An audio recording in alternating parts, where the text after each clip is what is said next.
ये खबर KR मंगलम university द्वारा प्रस्तुत की गई है।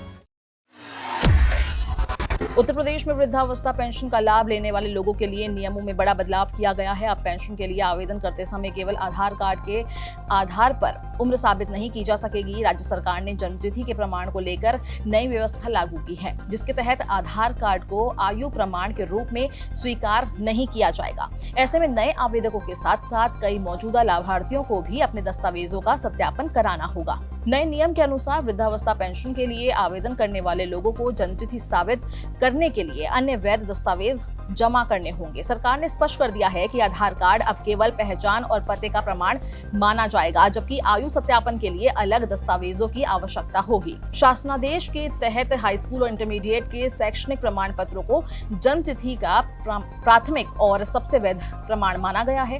जिन आवेदकों के पास शैक्षणिक प्रमाण पत्र उपलब्ध है, उन्हें इन्हीं दस्तावेजों के आधार पर अपनी आयु का सत्यापन करना होगा। हालांकि बड़ी संख्या में ऐसे बुजुर्ग भी हैं जिनके पास शैक्षणिक प्रमाण पत्र उपलब्ध नहीं है। ऐसे लोगों के लिए सरकार ने वैकल्पिक व्यवस्था बनाई है। इस श्रेणी के आवेदकों को राशन कार्ड, मतदाता पहचान पत्र, ड्राइविंग लाइसेंस, पासपोर्ट या पैन कार्ड जैसे दस्तावेज जमा करने होंगे। इसके अलावा आयु की पुष्टि के लिए स्वघोषित पत्र भी अनिवार्य किया गया है। इन सभी दस्तावेजों को निर्धारित पोर्टल पर अपलोड करना होगा।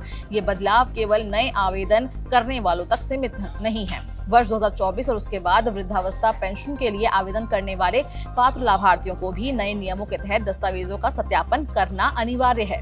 अनुमान है कि इस प्रक्रिया के दायरे में 2000 से अधिक पेंशन धारक आ सकते हैं, जिन्हें अपनी जानकारी दोबारा प्रमाणित करनी होगी। सरकार का ये फैसला भारतीय विशिष्ट पहचान प्राधिकरण यानी कि UIDAI के उस निर्देश के बाद आया है, जिसमें स्पष्ट किया गया था कि आधार कार्ड पहचान और निवास का प्रमाण है, लेकिन इससे जन्मतिथि के अंतिम और वैध प्रमाण के रूप में नहीं माना जा सकता। और इसी निर्देश के अनुरूप उत्तर प्रदेश सरकार ने वृद्धावस्था पेंशन योजना के नियमों में संशोधन किया है।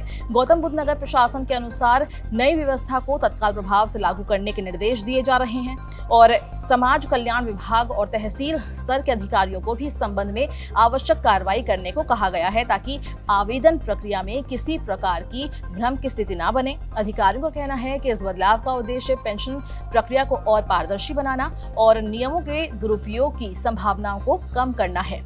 कई मामलों में केवल आधार कार्ड के आधार पर आयु सत्यापन को लेकर सवाल उठते रहे हैं। ऐसे में अब अलग अलग प्रमाणित दस्तावेजों के जरिए उम्र की पुष्टि की जाएगी। समाज कल्याण विभाग ने पात्र लाभार्थियों से अपील की है कि वे समय रहते आवश्यक दस्तावेज तैयार रखें और आवेदन या सत्यापन के दौरान केवल आधार कार्ड पर निर्भर न रहें। जिन लोगों के पास शैक्षणिक प्रमाण पत्र नहीं है, वो वैकल्पिक दस्तावेजों और स्वघोषणा पत्र की व्यवस्था पहले से कर ले, ताकि पेंशन प्रक्रिया में किसी तरह की कोई बाधा न आए।